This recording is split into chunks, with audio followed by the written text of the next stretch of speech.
जब भी तुम लाइफ में आगे बढ़ रहे हो तो ये चीज़ तुम्हें कभी नहीं सोचना है कि तुम्हारी प्रॉब्लम्स खत्म हो चुकी है, तुम एक आराम जिंदगी जियोगे। चलो मैं तुम्हारी बात कर रहा हूँ जिनकी एज 18 से 22 साल की है। तुमने भी ये चीज़ ऑब्जर्व किया होगा कि तुमने भी अब गोल डिसाइड करना स्टार्ट कर दिया होगा, तुमने भी कोई ना कोई ड्रीम देखना स्टार्ट कर दिया होगा और कुछ ना कुछ अचीव या फिर मैनिफेस्ट करना चाहते होगे। तो तुमने कुछ प्रॉब्लम्स भी नोटिस करी होगी, शायद बहुत सारी। तो दिल से पूछो और अपने आप में नोटिस करो कि तुमने क्या क्या प्रॉब्लम्स नोटिस करी है अपने आप में। तुम्हें तो लगता होगा ना जिस तरीके से तुम आगे बढ़ रहे हो उस तरीके से कंपटीशन भी बहुत ज़्यादा हो रहा है। भले ही तुम्हारे पास AI इंटरनेट इंफॉर्मेशन है, लेकिन कंफ्यूजन की भी दिक्कत हो रही है। तो ये सारी चीज़ें से तुम जूझ रहे हो और तुम्हें पता चल रहा है कि जैसे जैसे हम आगे बढ़ रहे हैं उतनी हमें नई नई तकलीफें देखने को मिल रही है। तो यही तो है चेन, कि तुम लाइफ में एक तरीके से सक्सेस की तरफ ही जा रहे हो।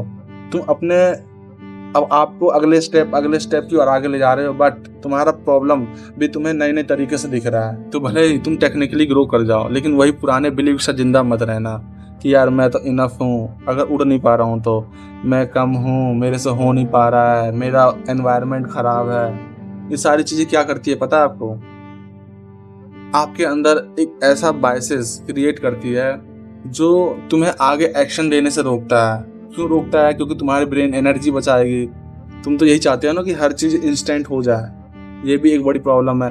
तो इन चीज़ों को बचाने के लिए तुम्हारा दिमाग अपने हिसाब से अलग अलग बायसेस तैयार करता है और उसके हिसाब से तुम जब कोई डिसीजन लेते हो तो डिसीजन सही नहीं बैठता है। इसे तुमने कई बार नोटिस किया होगा ऐसे लोग को जो टेक्निकली ग्रो तो कर जाते हैं, लेकिन उनकी मेंटलिटी वही पुराने वाली रह जाती है, उनका बिलीफ वही पुराना वाला रह जाता है। बस इसीलिए क्योंकि वो ये एक्सेप्ट करके नहीं चलते हैं कि हमारी प्रॉब्लम भी बड़ी होती है हमारी जिम्मेदारियों के साथ। क्योंकि बड़ी ताकत के साथ बड़ी जिम्मेदारी भी आती है।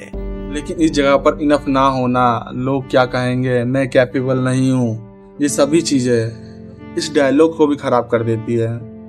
तब सवाल उठता है कि यार अब फ्रीडम पाना है तो क्या करें हम? तो ब्रो ये एक पैराडॉक्स है। इस पैराडॉक्स में यह है कि भाई तुम्हें अगर फ्रीडम पाना है, अगर तुम्हें उड़ना है तो इस जंजीर को साथ में ही लेके उड़ना पड़ेगा। तुम्हें अपनी जिम्मेदारियां, अपनी रिस्पॉन्सिबिलिटी को साथ में लेके उड़ना होगा। ये रिस्पॉन्सिबिलिटी कभी खत्म होने वाली नहीं है और ये जिम्मेदारियां कभी खत्म होने वाली नहीं है। तो यहाँ पर एक मिथ जो ज़्यादातर लोगों के अंदर होता है, और ये मिथ मैं चाहता हूँ कि भाई तुम तोड़ो ताकि तुम्हें आगे फ्यूचर में प्रॉब्लम ना हो। कि बहुत लोगों को ऐसा लगता है कि ये जंजीर पहले टूटेगी फिर हम बाद में उड़ेंगे, लेकिन रियलिटी में यह है कि जंजीर कभी टूटती नहीं है। पहले तुम्हें उड़ना होगा और बाद में जंजीर में बंधा पत्थर भी तुम्हारे साथ उड़ जाएगा। तो कभी वेट मत करो कि मैं कल से काम करूँगा, ये सब ठीक हो जाएगा तभी करूँगा, मुझे डर लग रहा है, फियर लग रहा है, बहुत सारी चीज़ें मेरे हिसाब से नहीं हो रही है। तुम एक्शन लो, तुम काम करते रहो और देखना धीरे धीरे सब कुछ तुम्हें समझ में आने लग जाएगा। क्योंकि आज की जनरेशन की सबसे बड़ी प्रॉब्लम है कि हमें लगता है कई बार कि यार हमसे ये चीज़ नहीं हो रहा है क्योंकि बहुत डर लग रहा है, पता नहीं सही होगा कि नहीं होगा। बट एक्चुअली में ये डिस्कम्फर्ट जो आती है क्या पता हमें मजबूत बनाने के लिए आई हो, और ये चीज़ें हमारी लाइफ में बहुत इंपॉर्टेंट रखती हो ताकि हम इन चीज़ों को फेस करके लाइफ में आगे आने वाले की चीज़ से ना डरे।